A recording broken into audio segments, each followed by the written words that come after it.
ఇక అమెరికా అధ్యక్షుడు Donald ట్రంప్కి Ukraine అధ్యక్షుడు జెలెన్స్కీకి మధ్య మీడియా ఎదుటే వైట్ హౌస్లో వాగ్యుద్ధం జరిగింది అనేది వార్త సార్. జెలెన్స్కీని కొట్టకుండా వదిలేశారు, అది చాలు అన్నట్టుగా రష్యా మీడియా కథనాలు సార్.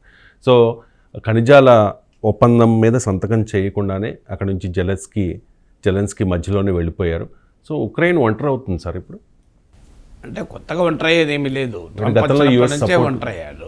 అంటే మీకు అంటే ఎందుకు ఈ పరిస్థితి సాధారణంగా ఇది బిహైండ్ ద స్క్రీన్ కావాలి. కానీ వరల్డ్ మీడియా ముందు ఇద్దరు నాయకులు, ముగ్గురు నాయకులు ఒక రకంగా చెప్పాలంటే బహిరంగంగా అరుచుకున్నారు, ప్రశ్నించుకున్నారు. అంటే అమెరికన్ అధినేతలు, మీకు ఉక్రెయిన్ అధినేతలు. సో ఇంత బహిరంగంగా వాద ప్రతివాదాలు చేసుకోవడం అనేది మామూలు విషయం కాదు. సో ట్రంప్ క్లియర్గా హెచ్చరిస్తున్నాడు, నీవు గనక ఇలాగే చేస్తే third world war, you are gambling with the world war 3 అని. ప్రపంచంలో అత్యంత శక్తివంతమైన దేశానికి అధినేత అంత లూజ్గా వరల్డ్ వార్ 3 అని పదం వాడడం ఆశ్చర్యంగా ఉంది. So you are gambling with the world war 3 అంటున్నాడు.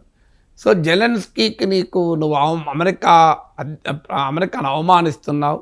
చాలా క్లియర్గా నేను ట్రంప్ చెప్పాడు, నీకు మళ్ళీ అవసరం వచ్చినప్పుడు నువ్వే రా, కానీ మేమైతే ఏం చేసేది లేదు అని. అంటే క్లియర్గా ఉక్రెయిన్కు అమెరికా సపోర్ట్ ఉండదు. అంటే అప్పుడు ఏమవుతుంది, ఒక యూరపే ఉక్రెయిన్ కాపాడాలి. ఓన్లీ యూరోపియన్ సపోర్ట్తో Ukraine నిలబడగలుగుతుందా? Is extremely difficult. America కానప్పుడు యూరప్తో పాటు ఇతర దేశాల సహకారాన్ని పొందాలి అని ఉక్రెయిన్ ప్రయత్నిస్తోంది.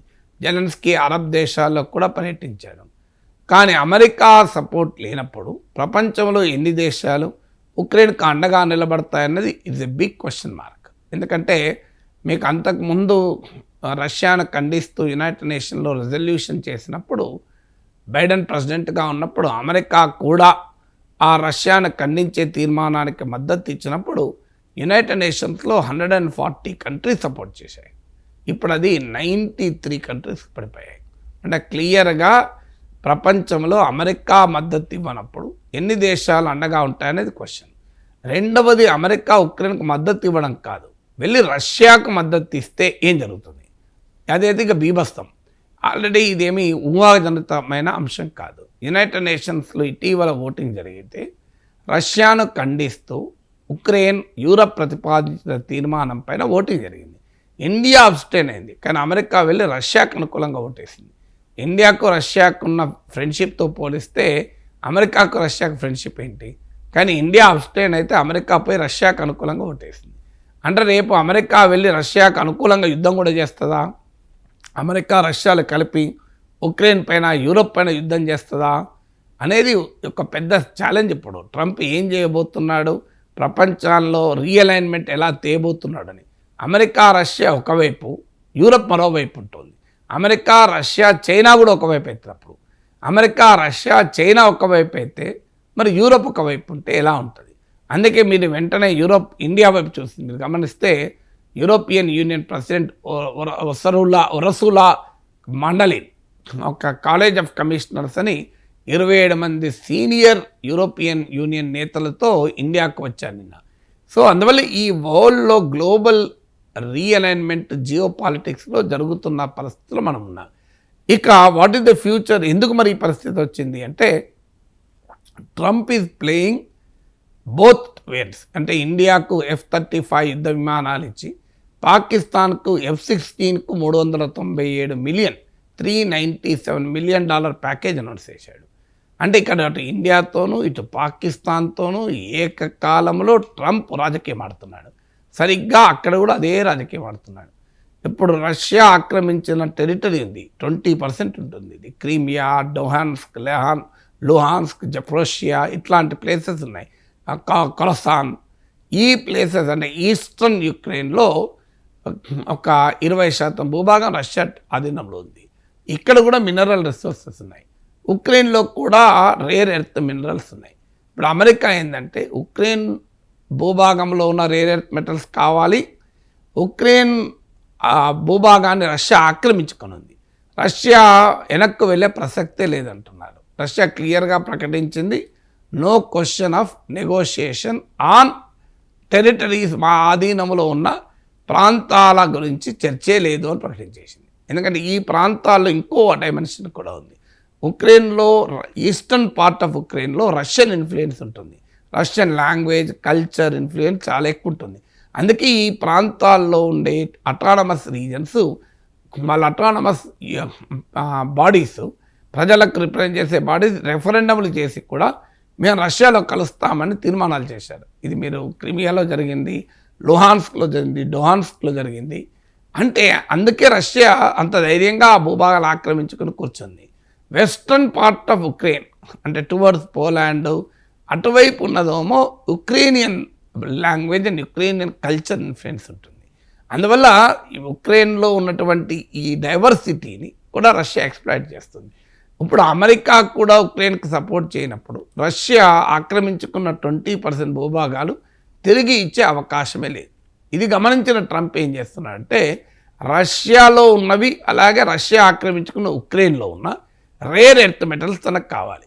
అంటే ఒక బిజినెస్ డీల్ ఎట్లా పెట్టుకుంటున్నాడంటే ఇండియాకి F-35, పాకిస్తాన్కి F-16 మీరిద్దరు కొట్టుకు సావండి అన్నట్టు, రష్యా నుంచి రేర్ ఎర్త్ మెటల్స్ కనుక నేను రష్యాకు అనుకూలంగా ఓటు వేస్తాను యునైటెడ్ నేషన్స్లో, రష్యా నుంచి నాకు రిసోర్సెస్ కావాలి, ఉక్రెయిన్కు మద్దతు ఇస్తాను, ఉక్రెయిన్ నుంచి కూడా నాకు రేర్ ఎర్త్ మెటల్స్ రిసోర్సెస్ కావాలి అని ఇలా డబుల్ గేమ్ ఆడుతున్నాడు అమెరికా. ఇది జెలెన్స్కీకి అర్థమయ్యే వరకు జెలెన్స్కీ భరించలేకపోతున్నాడు. అందువల్ల జెలెన్స్కీ ఏమడుగుతున్నాడు, ముందు ఏమన్నాడు ట్రంప్, నాకు మేము ఇప్పటివరకు అడ్డగోలుగా సాయం చేశాం, మాకు $500 మిలియన్ చెల్లించాలి నువ్వు డబ్బులు మేము ఇచ్చిన సాయానికి అన్నాడు. అది తర్వాత నెక్స్ట్ స్టేలో మేము $100 మిలియన్ ఇస్తే మీరు $200 మిలియన్ ఇవ్వాలి, అట్లయితేనే సాయం చేస్తా అన్నాడు. ఇప్పుడు మేము సాయం చేసే ప్రసక్తే లేదు, మేము సహాయం చేయాలంటే నీ దగ్గర ఉన్న రేర్ ఎర్త్ మెటల్లో 50% ఇచ్చేయాలి అంటున్నాడు. ఇండియాకు కూడా ఇది ఒక జాగ్రత్త. మనకి ఇలా F-35 విమానాలు కొంటున్నాం, చైనా పాకిస్తాన్తో యుద్ధమే వస్తే మీ దగ్గర ఉన్న ఆయిల్ గ్యాస్ మాకు ఇచ్చేయండి, మీ దగ్గర ఉన్న ఇనుము మాకు ఇచ్చేయండి, మీ దగ్గర ఉన్న అల్యూమినియం మాకు ఇచ్చేయండి అంటారు ట్రంప్. అలా ఇస్తేనే మీకు సపోర్ట్ చేస్తామంటాడు. అందువల్ల అమెరికా పైన యుద్ధ విమానాలు కొంటే కేవలం ఆ యుద్ధ విమానం డబ్బులు ఇచ్చి కొన్నట్టు కాదు, అది ఫ్రాన్స్తోనో రష్యాతోనో అయితే డబ్బులు ఇచ్చాం కొన్నాం, అది మనది అవుతుంది. అమెరికా ట్రంప్ అలా ఉండడు.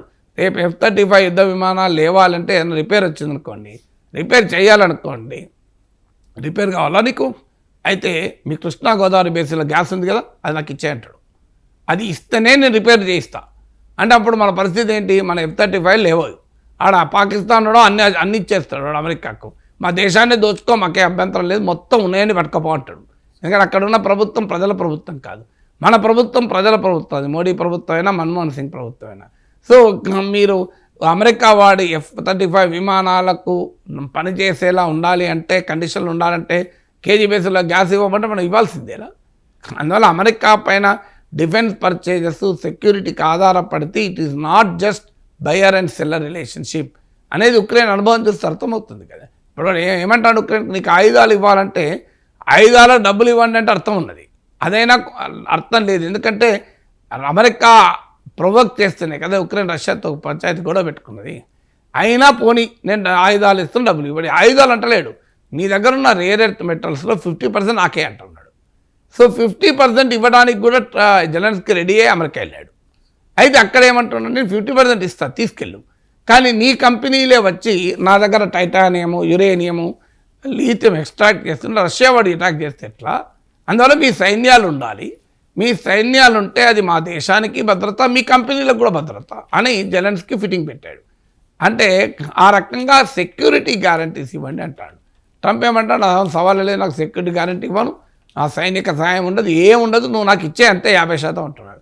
ఎందుకంటే ట్రంప్కు ప్రాబ్లం ఏంటంటే రష్యాలో కూడా తీసుకోదలుచుకున్నాడు.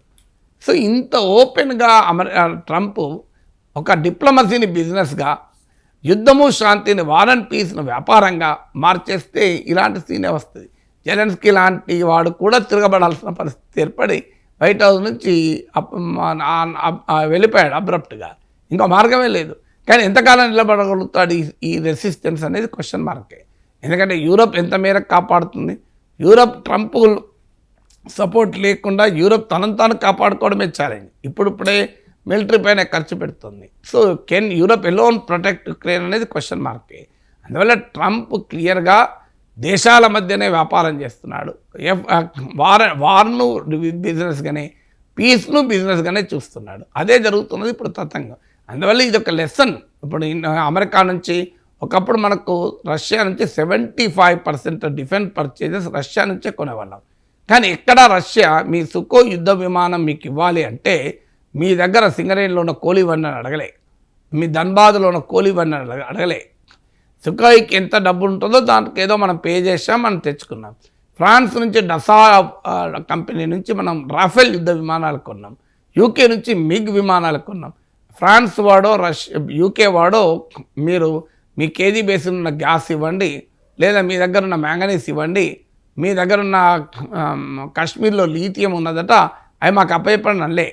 కేవలం వాడికి మిగ్ విమానాలకో మీకు రఫేల్ విమానాలకు ఎంతో అంత వాడు ఛార్జ్ చేశాడు, మనం డబ్బులు కట్టని తీసుకున్నాం. కానీ అమెరికా ఉంది అలా లేదు. ఇప్పుడు అమెరికా నుంచి మనది 18% పెరిగింది. మన టోటల్ డిఫెన్స్ పర్చేజెస్లో నియర్లీ 1/3 టోటల్ డిఫెన్స్ పర్చేజెస్లో 1/3 అమెరికా నుంచే.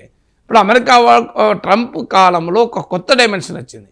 మీకు ఆయుధాలు ఇస్తాం, దాని డబ్బుకే కాదు, డబ్బులతో ఆయుధాలు అమ్మము, మీ వనరులు కూడా మాకు ఇచ్చేయాలంటున్నాడు. ఉక్రెయిన్ దగ్గర అదే కదా, మేము వనరులే ఇచ్చేయండి అంటున్నాడు. ఇది ఎంత ప్రమాదకరమో ఆ యుక్రెయిన్ అనుభవం నుంచి భారతదేశం కూడా నేర్చుకోవాలి. అమెరికాను చూసుకొని మనం ఎవరి మీద రెచ్చిపోతే ఏం జరుగుతుందో ఇదే పరిస్థితి. మన బలం మీద మనం నిలబడాలి. రేపు అమెరికాతో రక్షణ ఒప్పందము, స్ట్రాటజిక్ పార్ట్నర్షిప్ అంటే మన అటానమీని, సావర్నిటీని అమ్ముకోవడమే అవుతుందని మాలాంటి వాళ్ళు ఎప్పటి నుంచో చెప్తున్నాం. ఇప్పుడు యుక్రెయిన్కి అదే జరిగింది కదా. అమెరికాతో మిలిటరీ పార్ట్నర్షిప్ అంటే ఏంటి పరిస్థితి? ఇప్పుడు యుక్రెయిన్ దోచుకోవడానికి రెడీ అవుతున్నాడు, బహిరంగంగా చెప్పి దోచుకుంటున్నాడు. మేము ఎందుకు ఇస్తాం మీకు డబ్బులు, ఆయుధాలు ఎందుకు ఇస్తాం, నీ దగ్గర ఉన్నాయని ఇచ్చేయి, 50% ఇచ్చే అంటున్నాడు. 50% మామూలు విషయం కాదు. అంటే తన దగ్గర ఉన్న సంపదలో 50% అమెరికాకి ఇచ్చేయాలి అని అంటున్నాడు. ఇంత బహిరంగంగా బేరమాడుతున్నాడు కదా.